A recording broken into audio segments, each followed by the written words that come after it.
Alright, hey guys, what's up and welcome back to Literally Everything, the channel where we talk about literally everything. So today we're going to be talking about Broadway. And I know I'm kind of late in making this video, but I thought that we could talk about everything that I saw last month, both on and off Broadway.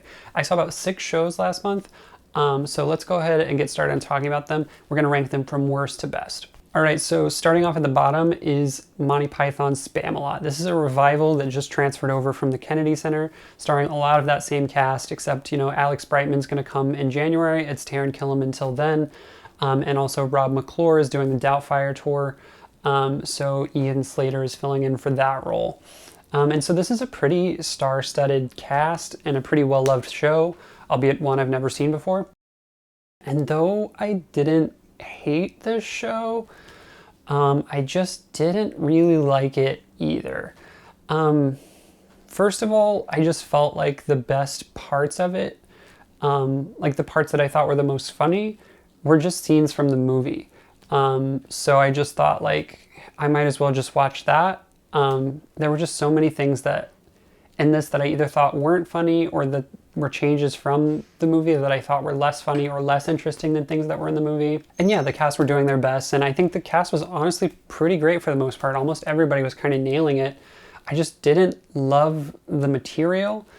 And I know everybody's kind of going crazy about Leslie Kritzer, and her performance was really good. The songs, her voice was incredible, but I just felt like that character kind of bogged everything down, and every time she came out, things would just come to a complete halt.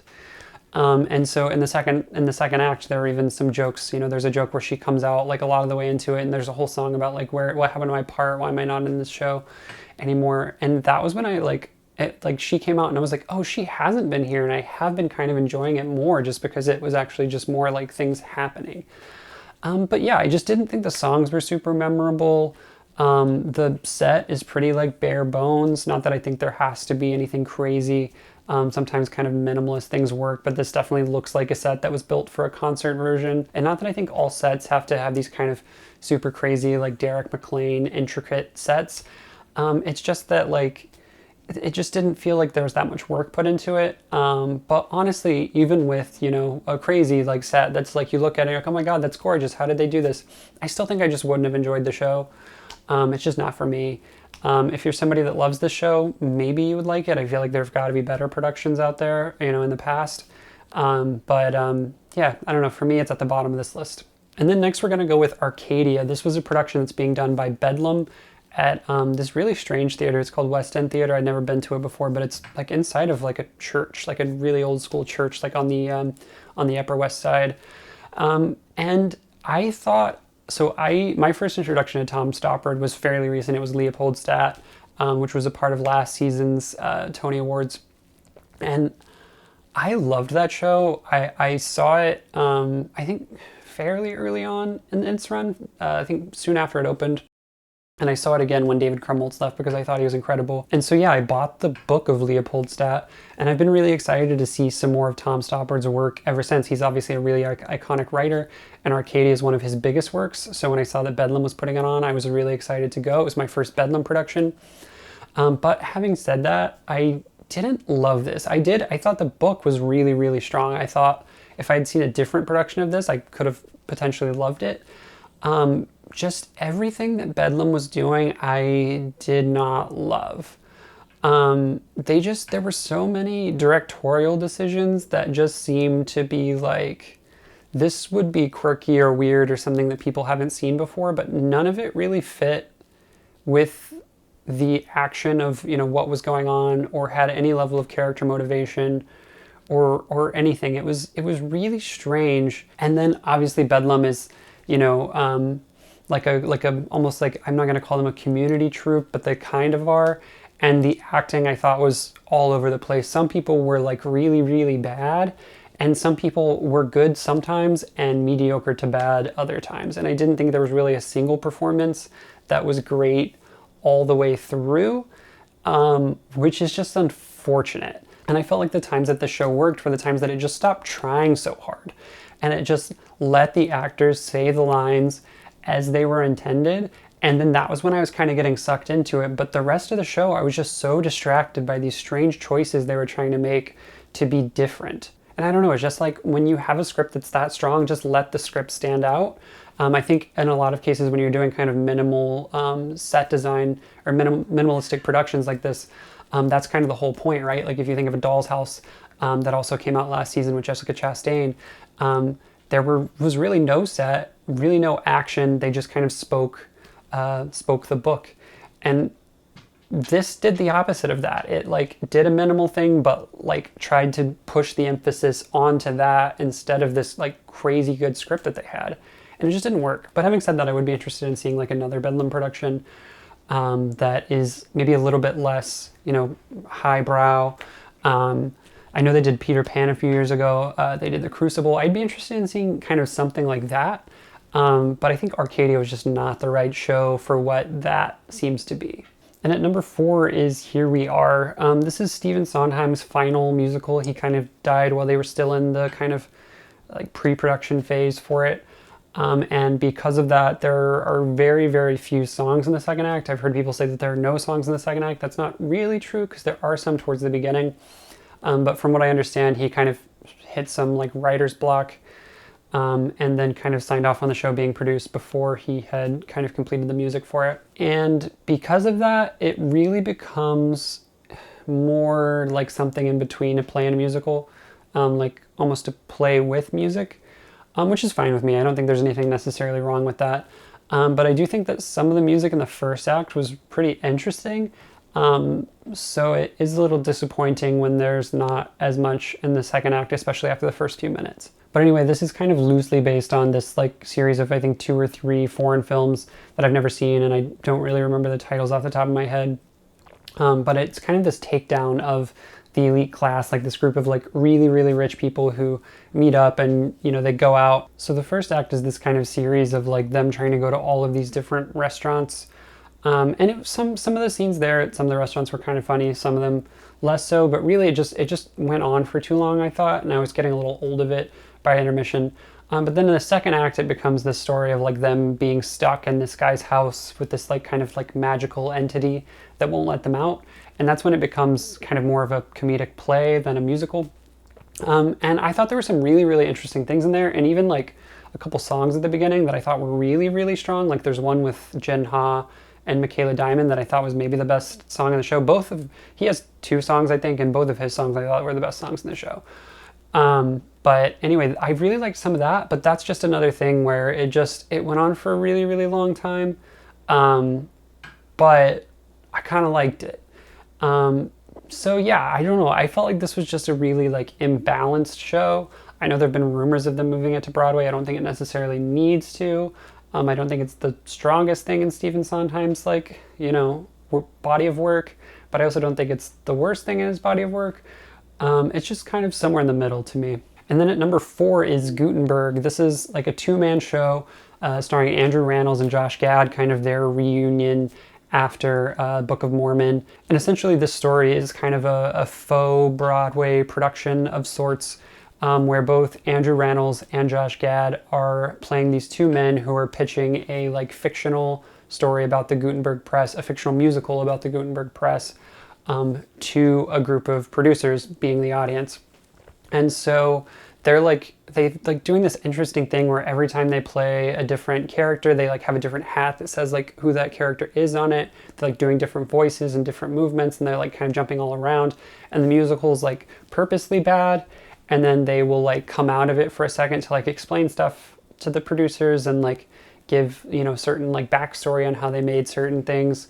And it's very, very Broadway comedy, but it is pretty funny for, I'm not somebody that typically finds like that kind of humor like super funny, but it does have moments where it's actually, I thought it was really good. And obviously both of their performances are really, really strong. Some of the songs are actually pretty decent too, outside of just being, something that's kind of funny at the time. There's some pretty decent songs in here. And kind of their shtick for the show, like their kind of gimmick, is that every night they have a different celebrity, like a celebrity guest who comes and is a part of the show at the end. They kind of sit in the audience the whole time and then comes up.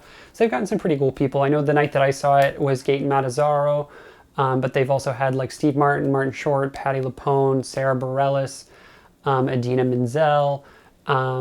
They got, I think they got like Patrick Wilson, J.J. Abrams. There have been so many people. Every night they've got a new one. But yeah, for me, this was funny. It was kind of interesting, but it just felt like it should have been like a 1-act, 90-minute thing. I think if it were that, I would have really, really liked it. I think the fact that it was 2 acts was just like too long. I was really surprised when there was an intermission because it just doesn't seem like the kind of show that needs an intermission. So I feel like if you cut this show, I want to say it's maybe 2 hours, 2:15 with the intermission. If you just, cut it down to 90 minutes, no intermission, I think the show works a lot better. So yeah, that's why it's down at number 4. And now we're getting to number 2, and that's Here Lies Love. This is already closed, so if you haven't seen it, unfortunately you won't be able to see it. But I expected this show to be kind of mediocre, and I was actually pleasantly surprised by how much I liked it. I was on the floor. So for anyone who doesn't know, they basically ripped out all of the orchestra seats, specifically for this show. So the orchestra is standing room only, and then there are seats like up along the sides, and then obviously there's the whole like mezz of the Broadway, which is huge. And so as you're kind of standing there, they've transformed the whole theater into this club. There's a dance floor down there. There are stages. The stages move. The actors come around on the floor, and they're kind of wrangling people around the entire time to be where they're supposed to be so the sets and actors can be where they're supposed to be.